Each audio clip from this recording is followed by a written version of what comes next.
সমতা, মৈত্রী, স্বাধীনতা আদর্শের ভিত্তিতে গড়ে উঠুক বাংলাদেশের আগামী বাংলাদেশ। একটি সমাজ যেখানে প্রত্যেক সুযোগ সমানভাবে নিশ্চিত থাকবে।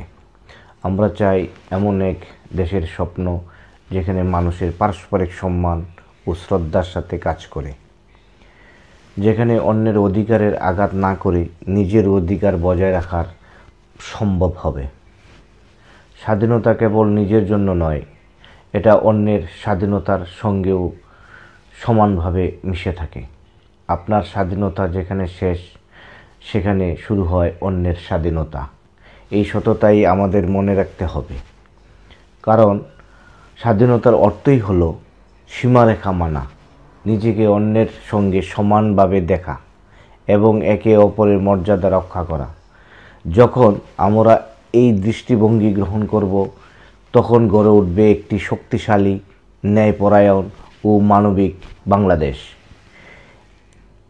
একটি বাংলাদেশ যেখানে বৈষম্যের স্থান থাকবে না, বিভেদ ছায়া থাকবে না, কেবল থাকবে একতার আলো। আমাদের দায়িত্ব আজকে প্রজন্মের কাছে অত্যন্ত গুরুত্বপূর্ণ। আমরা তাদের জন্য এমন এক দেশ গড়ে দিতে চাই যেখানে তারা মুক্ত, শান্তিপূর্ণ এবং সম্মানের সঙ্গে বাঁচতে পারে। এই পথে এগিয়ে চলুন, সমতা, মৈত্রী এবং স্বাধীনতার মর্মকে বুকে ধারণ করে আমাদের আগামীর বাংলাদেশ গড়ে তুলি। ধন্যবাদ সবাইকে।